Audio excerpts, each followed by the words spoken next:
Muito bem. É o seguinte, bom dia a todas e todos aqui presentes.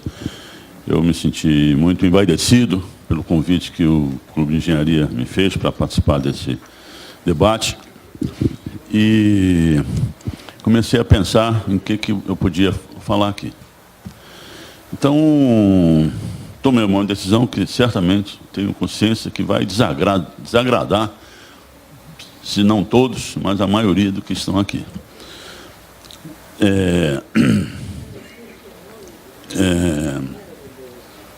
Falar sobre o pré-sal e a Petrobras, eu acho que a maioria das pessoas aqui conhece, né? Conhece. Já temos falado, quer dizer, todos, né? A sociedade brasileira tem sido informada sobre a importância da descoberta do pré-sal.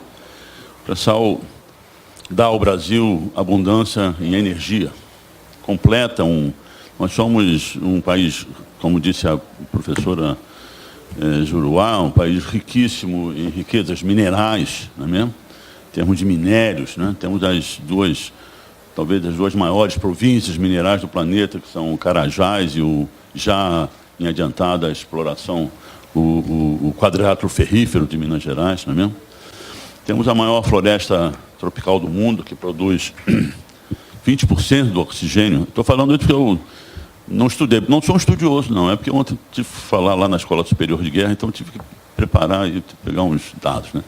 A floresta amazônica produz 20% do oxigênio da atmosfera, né? Temos o maior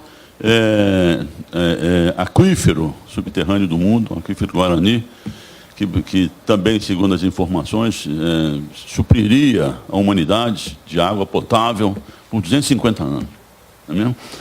A FAO diz que em 2024, 2025, seremos o maior produtor de alimentos no mundo. Não é mesmo? Tem um país, temos a Amazônia Azul, que acrescenta ao território emerso, atualmente emerso do Brasil. Os geólogos têm que dizer que atualmente emerso do Brasil, porque o território já foi, né? Quase 50% do nosso território, né? E tínhamos um calcanhar de Aquiles, que era energia, né? Nós não tínhamos energia.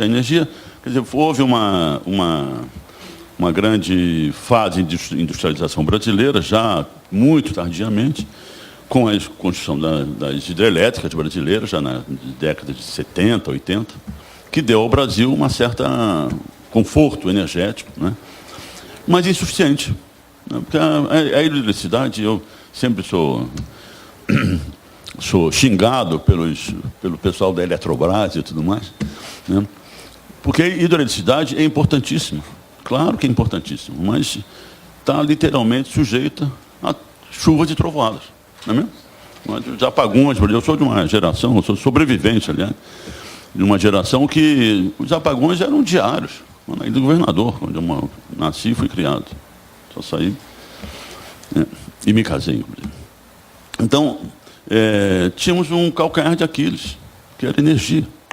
O pré-sal fomos autossuficientes em 2006, eu acho, mas com base nos campos de óleo pesado, do pós-sal da Bacia de Campos. Você começa a produzir hoje, daqui a 3 anos, a produção já declinou imensamente. Quer dizer, fomos atingidos pela autossuficiência, isso é importante dizer, porque o Brasil tem um consumo de petróleo absolutamente ridículo em relação à nossa extensão territorial, né? Nós consumimos 2 milhões de barris por dia, 2,5 milhões de barris por dia. Os Estados Unidos consomem 21 milhões de barris por dia, né? Então, o Brasil tem que consumir, para sermos um país desenvolvido mesmo, temos que consumir aí 5 milhões de barris por dia, tranquilamente, com um território desse tamanho, né? Tudo com base em transporte, essa coisa toda. Muito bem. E temos um consumo per capita de energia como um todo muito baixo, menor que Portugal, de acordo com os dados que eu tenho, que são de 2010, menor que Portugal. E consumo de energia é um dos parâmetros, se não o principal, referência de qualidade de vida de uma sociedade. Quanto mais a qualidade de vida aumenta, né, se eleva, o consumo de energia vai. Se mede o consumo per capita em toneladas equivalentes de petróleo, né? E o Brasil tem menos, nós consumimos menos que Portugal, que a Argentina, e por aí vai, né? E somos a 9ª economia do mundo, não é? Tivemos ser um país espetacular, né, em termos de distribuição de renda, de solução nas nossas desigualdades sociais, industrialização. Muito bem, surge o pré-sal e vem dizer para esse baita de país e para a nossa sociedade, olha, está aqui, né, em território nacional, né, em frente ao principal centro consumidor de energia do país, que é a região sul-sudeste. Né. Podia ser em qualquer lugar, mas, de qualquer maneira, né, é descoberto por uma companhia de brasileiros, né, uma companhia que tem um Estado brasileiro como acionista, né, principal, controlador, por inteligência brasileira, pela competência brasileira, e vai produzir isso. Estou produzindo hoje 1 milhão e tantos mil barris por dia, e completa-se assim, quase isso, vou dizer logo o que completa mesmo, completa-se assim o suprimento desse calcanhar de Aquiles, dando-nos energia, oferta abundante de energia durante o século XXI inteiro. Né? Agora, o pré-sal, e não vejo muita gente falar nisso, é natural, porque, né, o pré-sal traz consigo também uma coisa espetacular, que é o gás. Nós somos, o pré-sal e o pessoal da Petrobras que está aqui sabe, tem uma razão gasóleo de 250 metros cúbicos por metro cúbico. É uma razão elevadíssima. O que não tem o óleo de Campos, nós atingimos, como disse, fomos atingidos pela autossuficiência e perdemos logo em seguida pelo óleo pesado da bacia de Campos, mas o óleo da bacia de Campos não tem gás. Não tem, é pouquíssimo gás. Muito bem.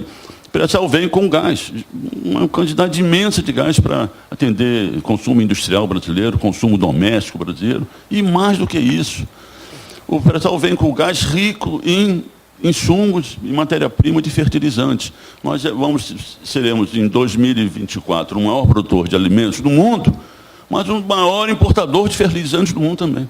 Quer dizer, toda essa riqueza brasileira, né, e produzida por brasileiros, no Brasil, inclusive, né, também tinha um calcanhar de Aquiles. Então, o pré-sal vem com energia e fertilizantes. Quer dizer, completa esse quadro, com uma visão, claro, que é a minha, que é muito superficial dessa coisa, completa um conjunto de circunstâncias e de prerrogativas, de pré-requisitos para sermos um grande país, um imenso país importante geopoliticamente, quer dizer, cumprir até o destino a que o Brasil está condenado. Muito bem. Mas, até por isso, né, o grande poder internacional vislumbrou, e o pré-sal veio a ser vamos dizer, o pingo d'água nesse copo para transbordar, vislumbrou e disse, esse cara tem esse país lá, não dá para a gente, né, assumir isso. Ainda que já tenhamos lá, fizeram a revisão da Constituição de 88, tiraram da Constituição de 88 a diferença em companhia brasileira e companhia estrangeira, não é mesmo? De capital de conteúdo nacional com centro de decisão do Brasil, quebraram o monopólio estatal, mas não é suficiente. Aquele governo entreguista, não brasileiro, aquele governo não completou a sua obra. Foi derrotado em 2002. Iniciou-se, então, um governo que discutiu o governo Lula. É outra dimensão, a gente pode também discutir. Mas, de qualquer forma, interrompeu aquele ciclo. Isso não se pode tirar dos governos que assumiram em 2013. Interrompeu o ciclo de entrega do Brasil. A primeira coisa que fizemos foi não assinar a ALCA, você lembra? A ALCA estava em cima da mesa para se assinar, nos subordinando, nos alinhando automaticamente aos interesses... Hein?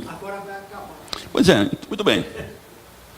E aí viemos, mas essas coisas acabaram desaguando nessa tragédia que a gente está vendo, no meu ponto de vista. Essa tragédia que a gente está vendo hoje. E, desde que essas coisas começaram, que na verdade começou, opinião absolutamente pessoal, começou com a nomeação do Joaquim Levy como gerente das finanças brasileiras, né, da economia brasileira, no dia 2 de janeiro de 2015, e essa coisa, o Brasil afundou. Aí o Brasil, né? Mergulhamos no poço. Nisso que acabou no golpe de Estado, que todo mundo anunciou também, todo mundo reconhece, né? E esse governo assume para completar a obra de entrega do Brasil. Nós estamos perdendo o Brasil, meus senhores. O que restava, nós estamos perdendo o Brasil e vamos perder o Brasil. Então, esse é um ponto inicial do que eu quero dizer aqui. Porque nós estamos perdendo o nosso país.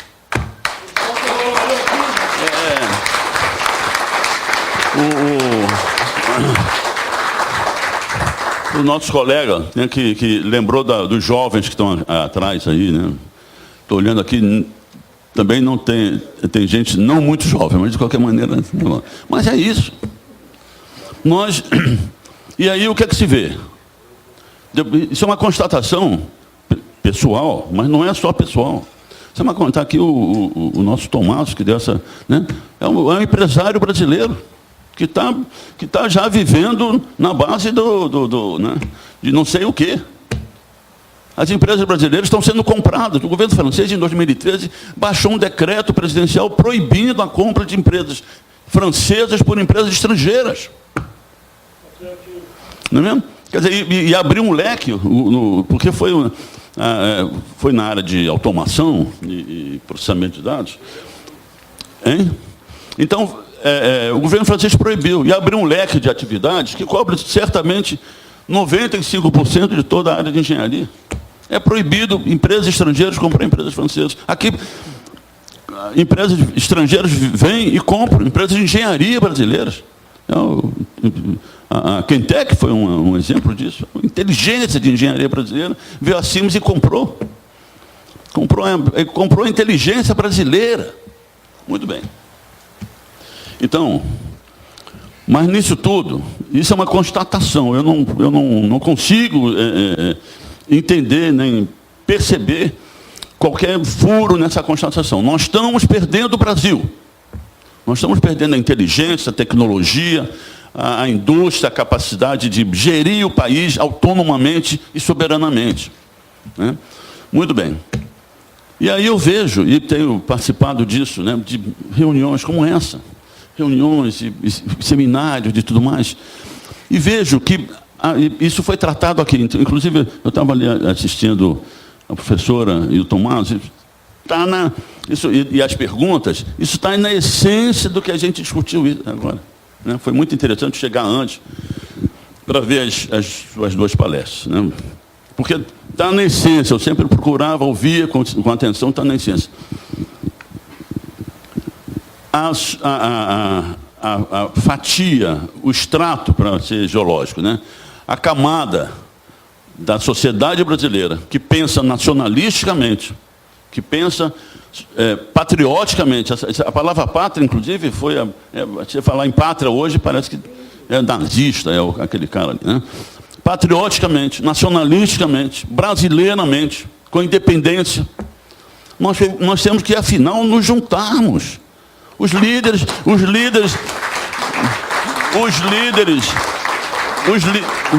As lideranças político-partidárias, acadêmicas da esquerda brasileira, nós estamos numa luta autofágica. A gente só vê autocrítica. É interessante a autocrítica, mas nós temos um futuro amanhã. Nós temos que ultrapassar essas áreas, essas faixas de discórdia. Juntar o Estado brasileiro com a empresa brasileira, privada brasileira. Porque as grandes nações se construíram com essa aliança entre Estado e empresas privadas nacionais. Não é mesmo? Agora o Império elegeu um Neandertal lá para presidir. Agora a gente vai ver. Muito bem. Mas isso é por favor, corta isso do registro ainda. Porque senão... Mas, enfim. Mas é isso. É preciso que as nossas lideranças nacionalistas sentem numa mesa e construam uma frente de união popular, inclusive para falar com o povo, que nós não falamos com o povo. Não, o povo não está mobilizado, só está mobilizado quando é o salário ali.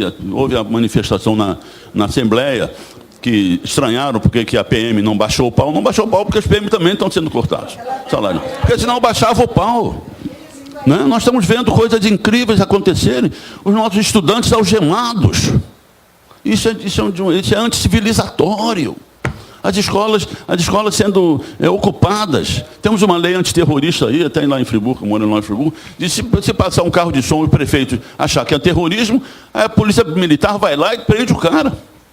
Então, nós precisamos de uma união das esquerdas brasileiras. Ou esquerda, não, é interessante, não é mais nem o ponto agora, pelo menos na esquerda-direita, foi o que o Tom Matos falou. É dependência ou soberania nacional. Essa é a dicotomia que a gente está enfrentando. É sermos escravos. O Brasil, nós estamos, eu não estou sendo alarmista, nem pessimista, nem coisa, mas nós estamos sendo transformados. Me desculpem aí as mulheres aqui presentes, eu vou ter que usar um termo grosseiríssimo. Nós vamos ser transformados no puteiro do sistema financeiro internacional. Nós vamos ser a China, aquele negócio da China, né? Não é exatamente, nós vamos ser a China do século XXI em relação ao poder financeiro e estrangeiro, né? Ocidental principalmente, a China do século XXI. A China que perdeu a sua nacionalidade, perdeu a sua identidade como país no final do século XIX e 2, 3 décadas do século XXI. Nós temos que nos mobilizar, agora organizadamente, e não com essa autofagia. De nos criticarmos, de criticar a empresa privada. Não é. Tomás, aqui foram feitas algumas perguntas em relação à empresa brasileira. A empresa brasileira tem que se unir mesmo nessa frente, porque nós estamos defendendo o nosso país, do qual vocês fazem parte integrante. Né? Então, essa é a minha. É interessante, eu não vim aqui para responder perguntas, eu venho aqui para fazer essa pergunta. Porque eu estou desorientado. Nós participo lá na cidade. Está aqui o Gil, né, da SEDAI, que nosso colega lá que discute tanto com a gente. Nós estamos desorientados. Nós não vemos uma união nacional de efetivas lideranças nacionalistas brasileiras para lutar contra isso. E a coisa é gravíssima, porque você privatiza numa facilidade imensa, enorme. Aprova lá no Congresso, aprovou. Agora, para você recuperar o patrimônio brasileiro, científico, natural, tecnológico, para tirar da iniciativa privada, principalmente da iniciativa privada estrangeira, é muito difícil. Então, nós estamos numa encruzilhada absolutamente histórica e diferente, porque do passado, é interessante estudar o passado, só que tem o seguinte, hoje, o poder, né, o poder imperial, como já foi dito aqui, né, ele está montado numa infraestrutura de conhecimento, de tecnologia, inclusive militar, imensamente maior do que há 50 anos atrás. Nós não vamos lutar, né, para recuperar o Brasil com coisas triviais, não. O primeiro sinal, nós descobrimos o pré-sal e 3 meses depois reativaram a quarta frota americana.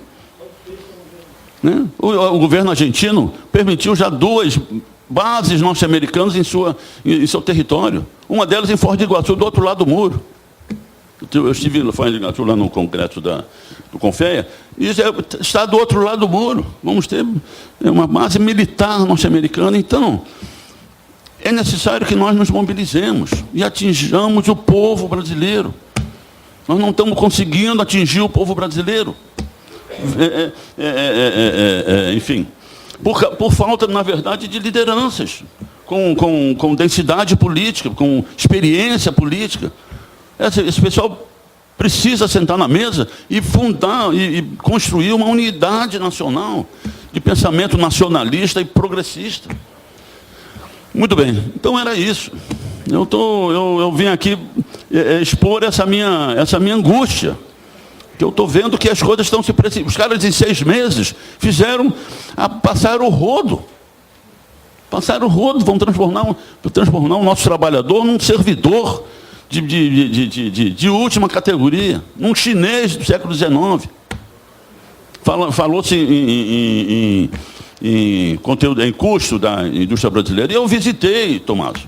Visitei Singapura, visitei até a Coreia, a China. É trabalho semi-escravo. A gente não pode competir, botando um navio em Singapura, vai custar mais barato mesmo. Mas isso civilizatoriamente, isso é antiético. Porque os caras utilizam mão de obra escrava, então um navio desse é 20%, 30% intensivo em mão de obra. Né?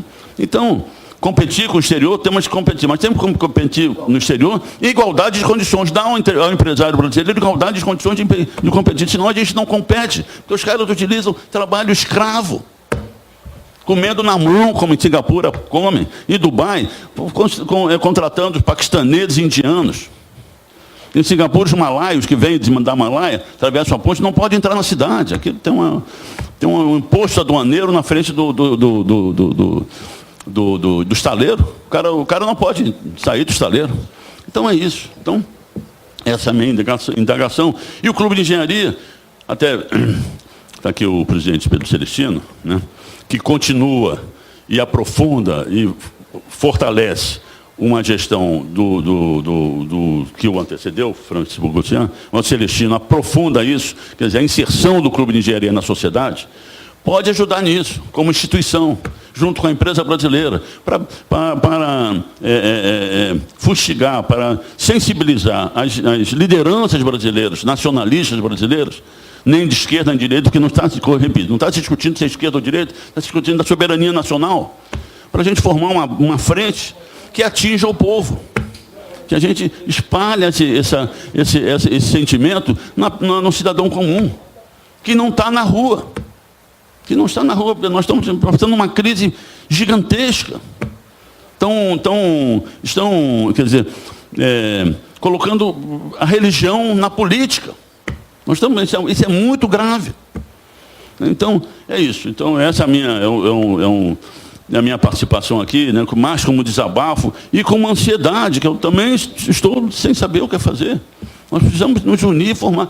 Sebastião, o Clube de Engenharia, está aqui o Zé Eduardo, né, que fez uma pergunta tão importante para você, né? O Clube de Engenharia, através do Sebastião, constituiu um grupo de trabalho para a gente propor um projeto de Brasil. Nós não temos um projeto de país, meus amigos. É o Léo. E aí, no último óleo, só para trazer para a área de petróleo, no último, esse Rio Oil and Gas, né?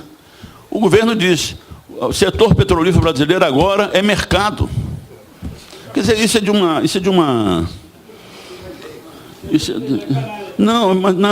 uma subserviência, de uma pequenez, né?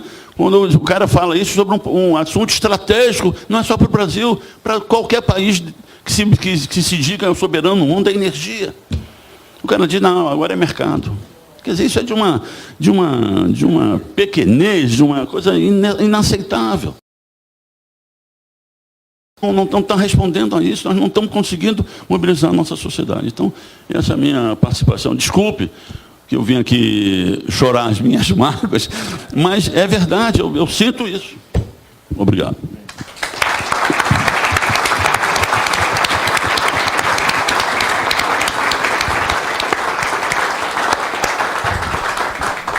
Ouvimos as palavras de um patriota. E o Clube de Engenharia está nessa luta e precisa da participação ativa do geólogo Guilherme Estrela para que essa luta tenha êxito. Porque são poucas as pessoas que têm o discernimento e a coragem política de colocar as questões de interesse da nacionalidade como ele coloca. Vamos ouvir as perguntas.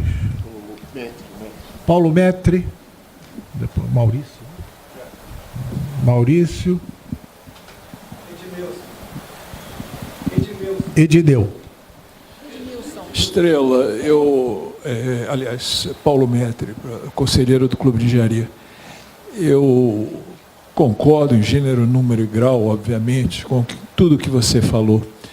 Me motivou a pedir para falar só um pequeno adendo que eu gostaria que você pensasse, eventualmente, adicionasse ao seu discurso. Ô, Estrela, você coloca, se nós precisamos mobilizar o povo precisa saber. O povo nunca irá saber se a mídia continuar sendo essa mídia que está aí. Isso é impossível, Estrela. Enquanto nós estamos nessa sala aqui, nos preocupamos com o bem-estar da sociedade brasileira, temos imensa grandeza de espírito aqui, nós temos o sistema dominador, controle da mídia tradicional e, com isso, alienando o povo, levando ele para pensar em outras coisas completamente diferentes, mentindo, omitindo. Com essa mídia não dá para você movimentar o povo, trazer ele para ele querer um melhor futuro para si próprio. O povo vota, infelizmente a gente tem que dizer isso, vota contra si próprio, e muitas vezes vota naquele cidadão que não irá beneficiá-lo. É só isso, Estrela. Eu gostaria de você adicionar isso. Maurício.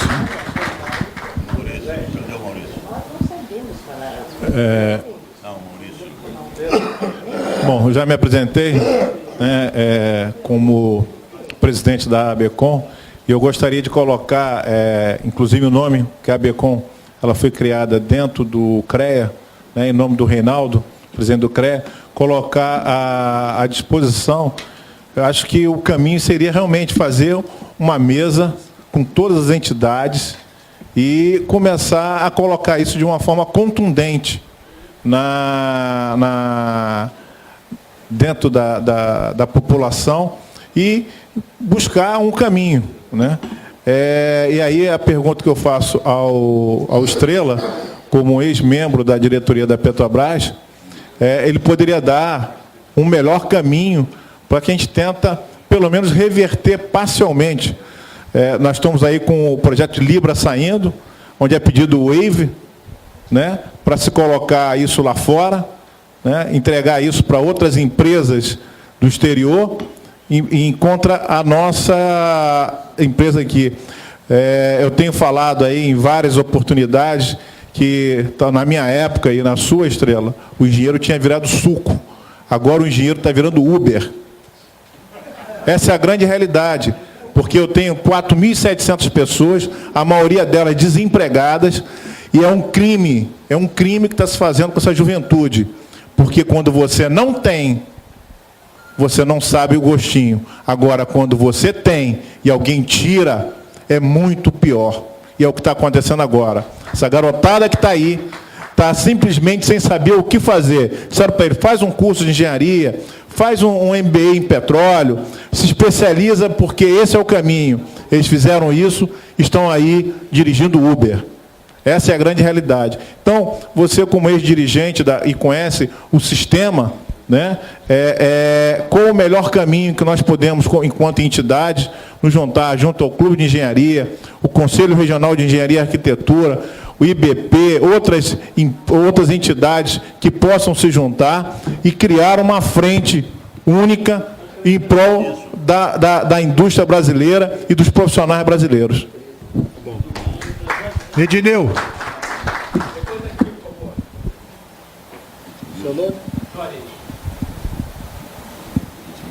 Edneu. Bom dia a todos. Eu sou Edmilson, sou engenheiro de meio ambiente da Petrobras e, como um dos engenheiros do corpo técnico da empresa, eu vejo e fica claro para mim que o que se está fazendo, na realidade, é uma entrega. Se a gente analisar como os processos estão sendo feitos, a venda da Gaspetro, a venda dos gasodutos, isso fica claro para mim.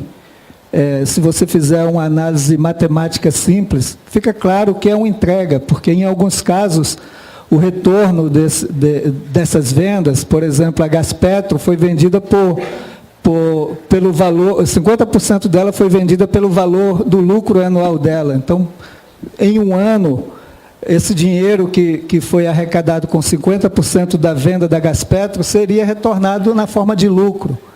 Os gasodutos que estão sendo vendidos, a BR, tudo isso a gente vê a forma. Os gasodutos estão sendo vendidos e o contrato é de aluguel dos gasodutos posteriormente, que em 3, 4 anos você consegue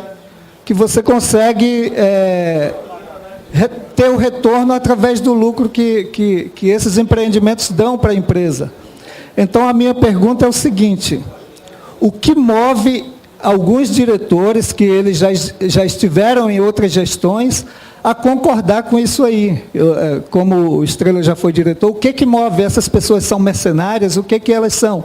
Como que elas podem concordar com isso aí? Como que elas podem analisar e ver o processo de destruição claramente, concordar e ainda permanecer lá na direção da empresa e conduzindo os processos? Essa é a minha pergunta. Siqueira.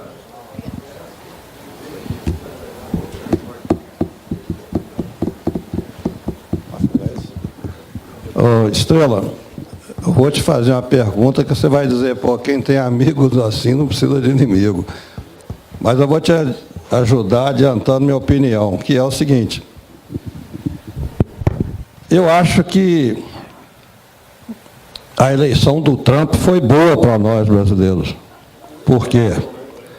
Porque a Hillary Clinton faz parte do sistema que nos domina há mais de 30 anos, nos subjuga, compra nossos dirigentes. O nosso presidente foi lá tomar benção ao Council for Foreign Relations, que é o que dirige a política americana, para saber o que fazer.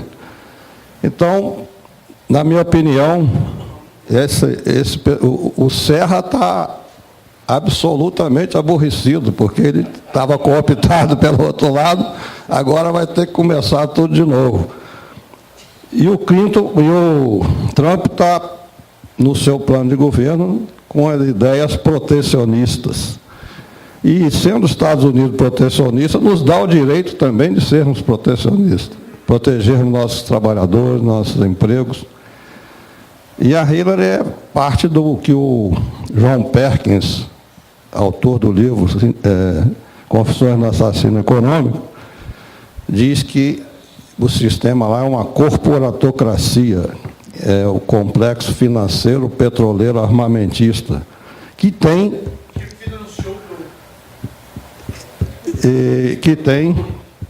a Hillary Clinton nas mãos pelo seu passado corrompido.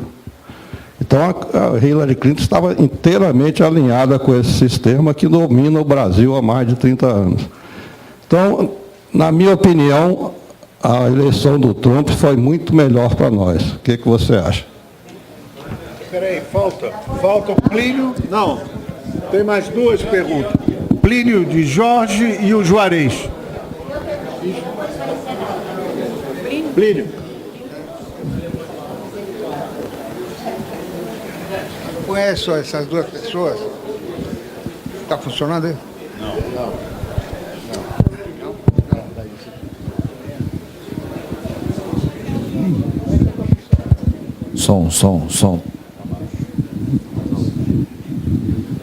Som. Obrigado. Eu conheço essas duas pessoas, Guilherme Estrela e Pedro Celestino. Estrela há uns 40 anos, Celestino há 25. E desempenharam funções importantes e, surpreendentemente, são honestos. Isso eu lhes asseguro. Né? Difícil uma pessoa que tem algum poder ser honesto. Quando não tem, é fácil.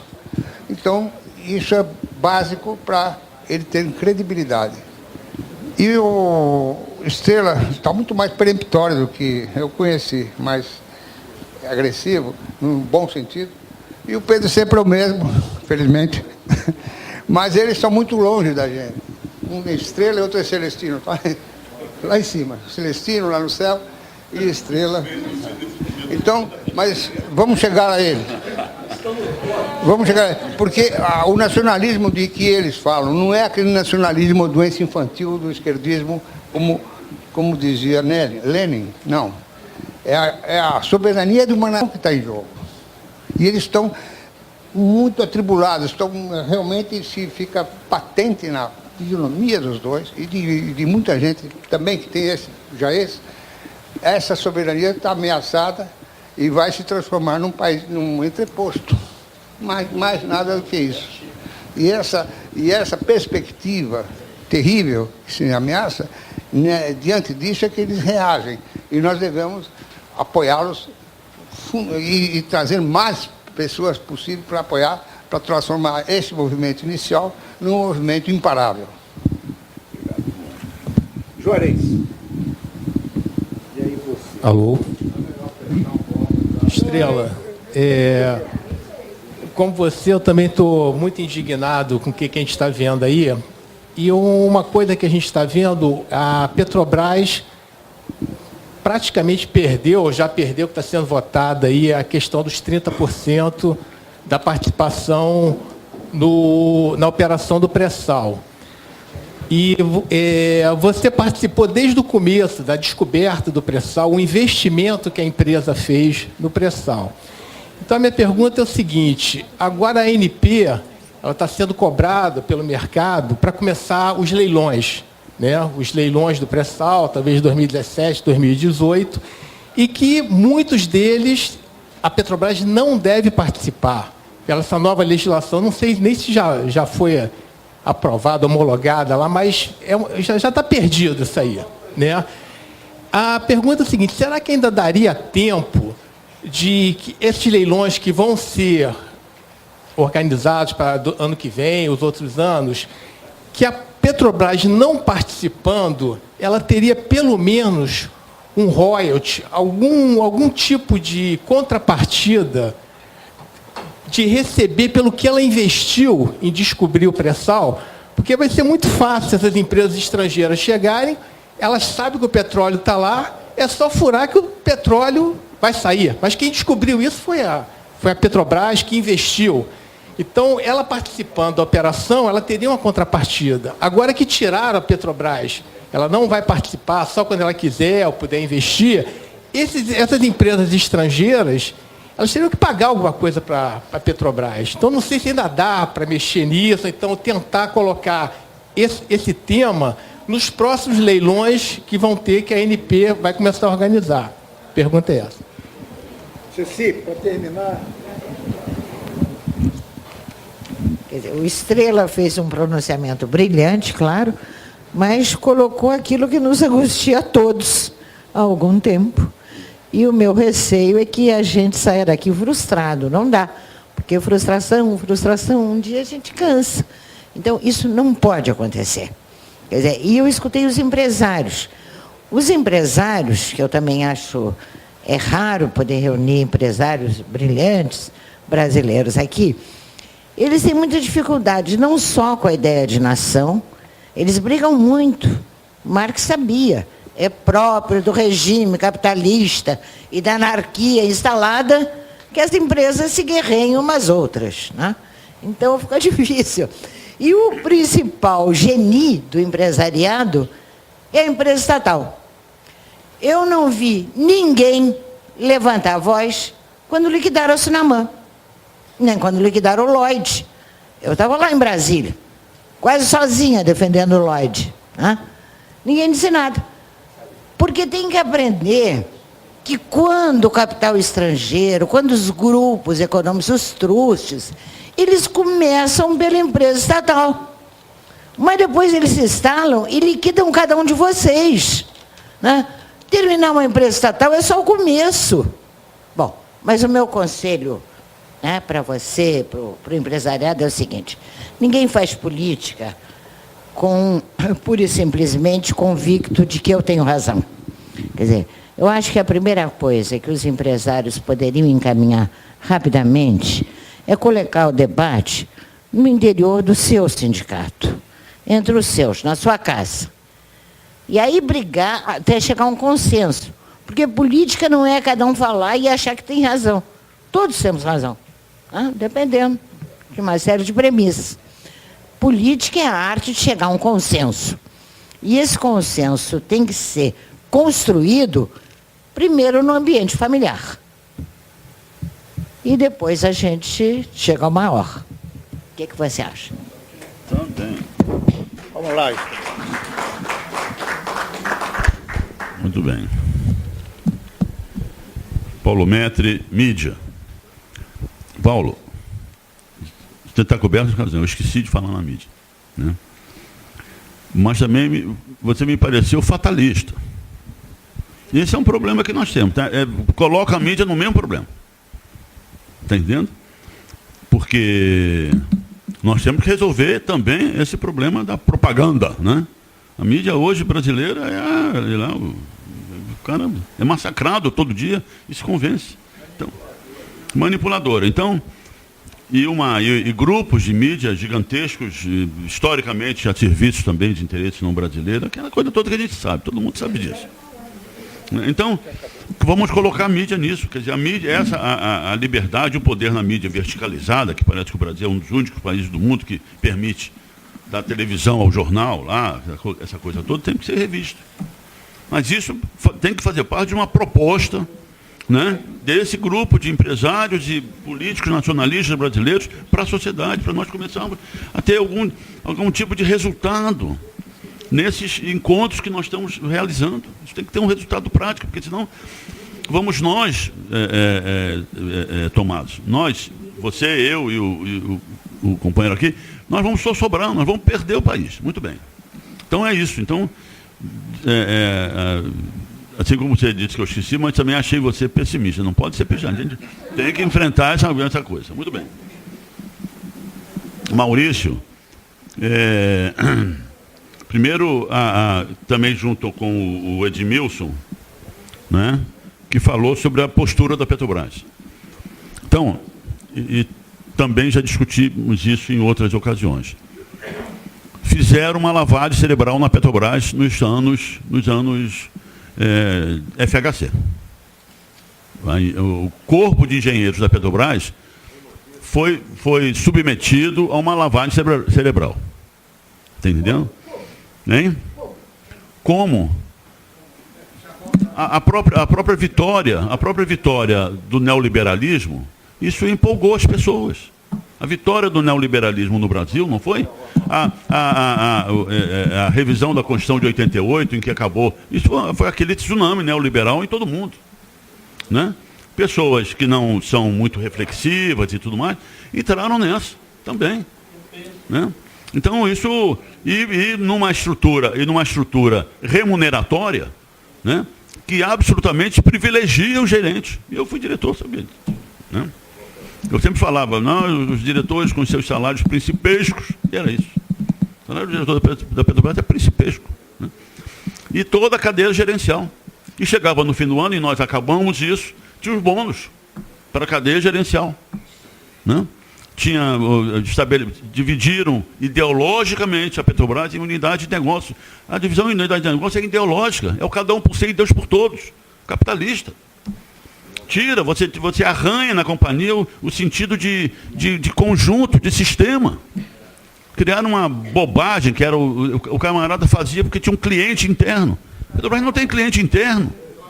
Hein? Então, hein? Pois é. Está entendendo? Quer dizer, foi toda uma reestruturação da companhia, do seu ponto de vista da gestão da empresa, do modelo de gestão da empresa, como do seu ponto de vista de estrutura salarial na companhia. Está entendendo?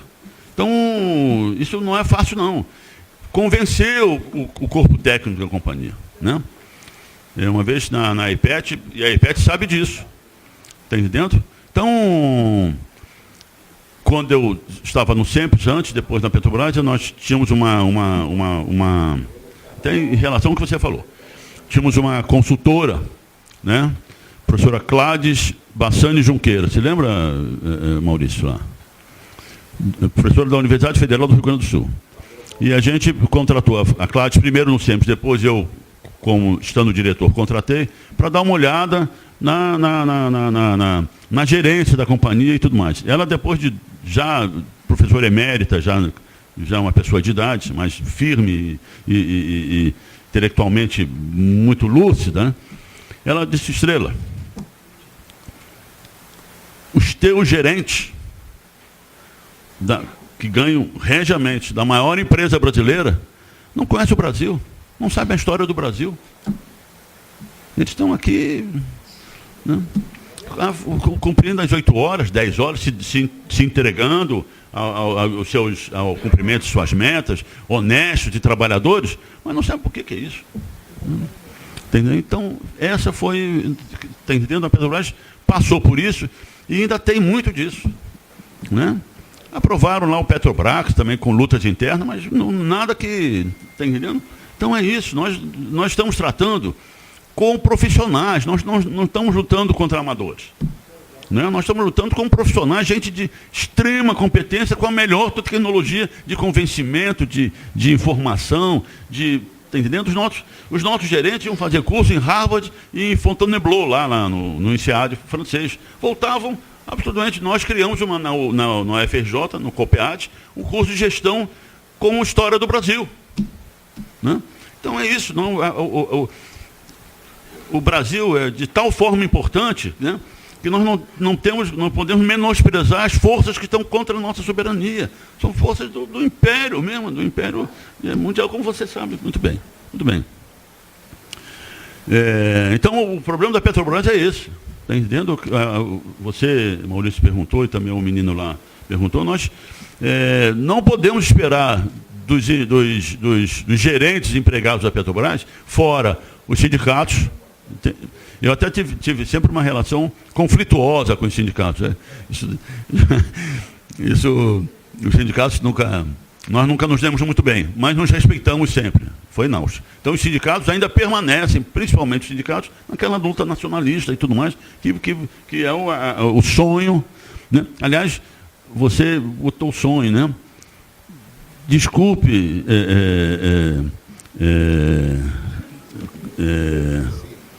Ceci, nós temos que parar de sonhar. A gente tem que ir com sonhos e ir para a prática. Nós temos que realizar os nossos sonhos, né? Temos que muito bem. Mas de qualquer maneira o pessoal, hein? Isso é coisa de homem. Não. Pelo contrário. As mulheres estão, né? Ontem, sabe, interessante, só para uma curiosidade, eu dei uma palestra na Escola Superior de Guerra só para mulheres. Tinham mais de 100 mulheres, a Escola Superior. Eu até disse, contando para os meus filhos disseram, fui dar uma palestra para os meus filhos, disseram, isso devia ter acontecido há uns 40 anos, né, meu pai? Não agora, você com 75. Mas, enfim, é isso. Então, os sindicatos, não vamos esperar do corpo técnico da Petrobras que se lance ou se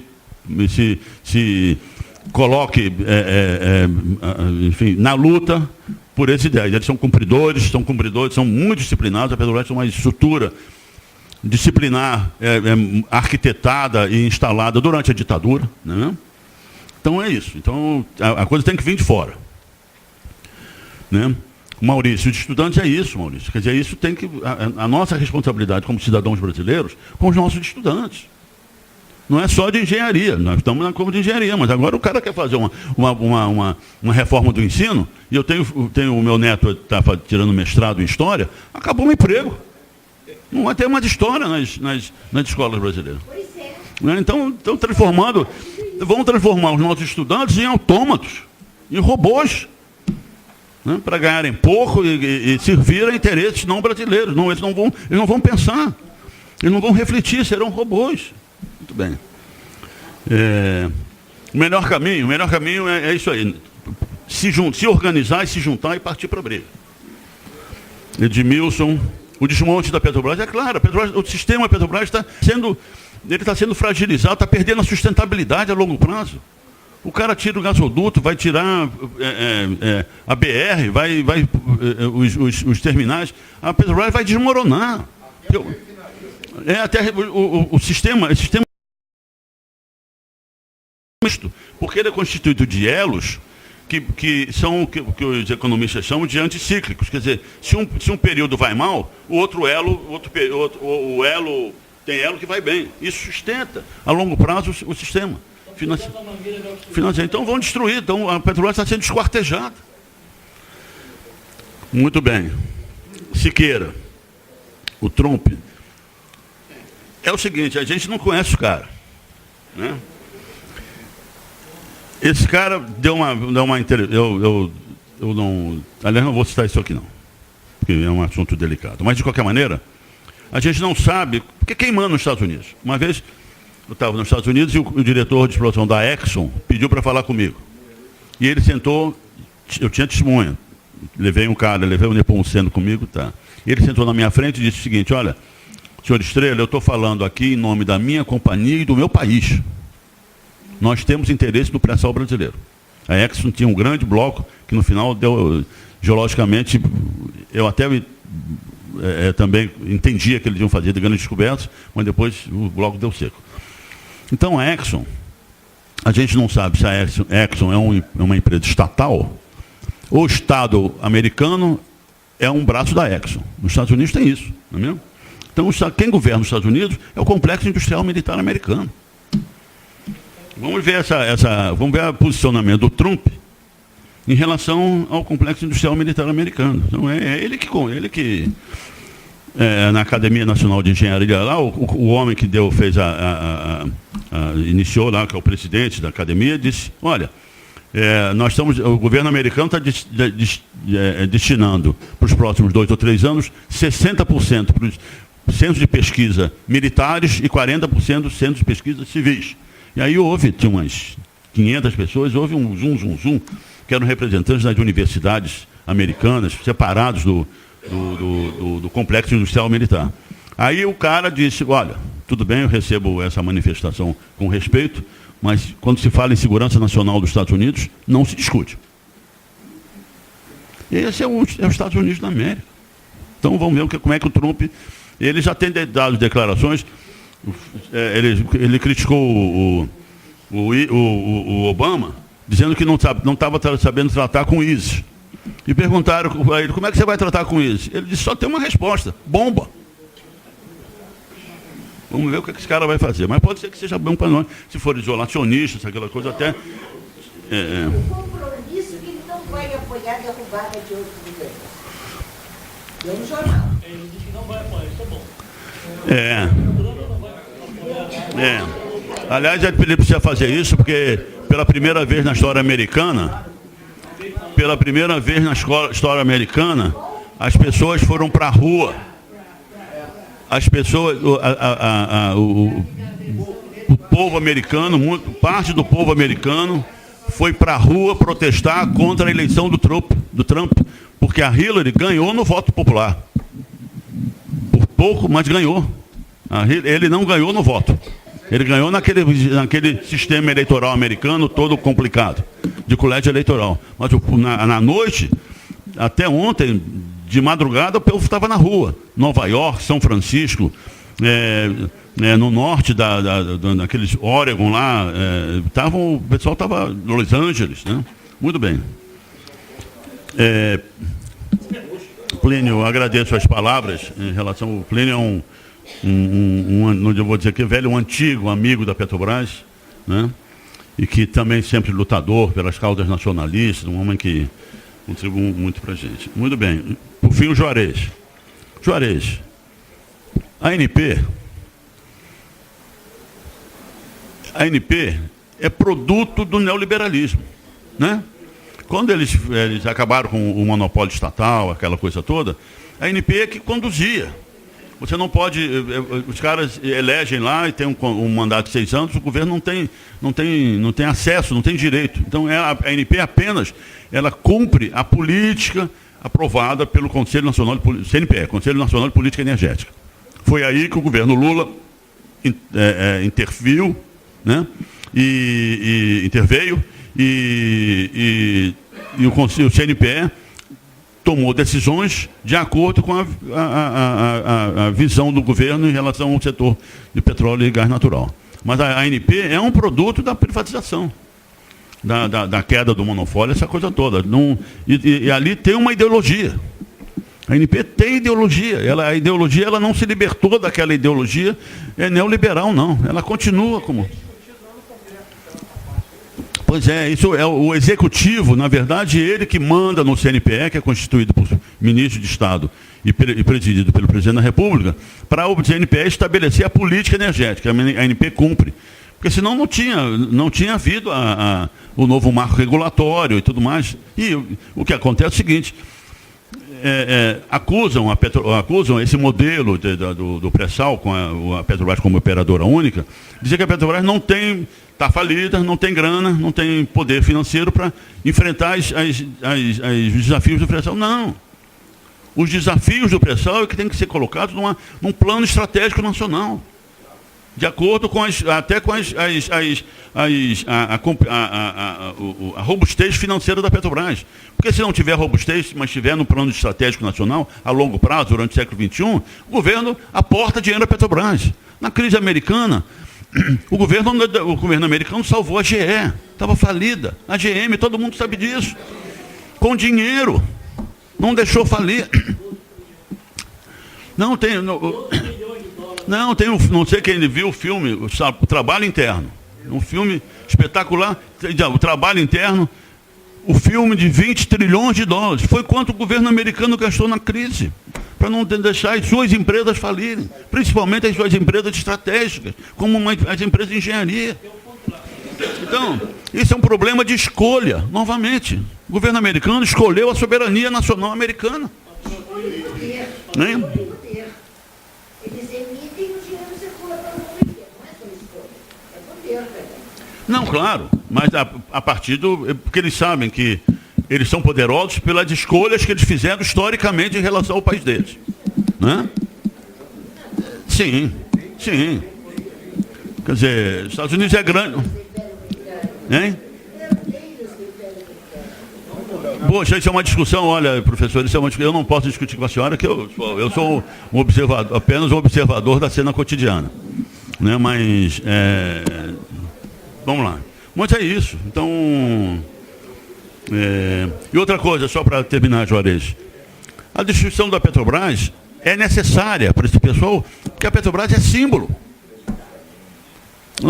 Só para terminar, recebi lá uma turma do Wall Street Journal. E o cara disse, eu quero fazer uma entrevista com você, porque nos Estados Unidos a gente não entende como é que uma empresa estatal está tendo tanto sucesso. Queremos que você explique isso para a gente. Então a Petrobras é símbolo do Brasil, da competência brasileira, do que pode uma empresa estatal fazer pelo seu país, né? Ou não fazer. Tá entendendo? Então tem que destruir a Petrobras. Essa aqui é a visão. Obrigado. Muito bem.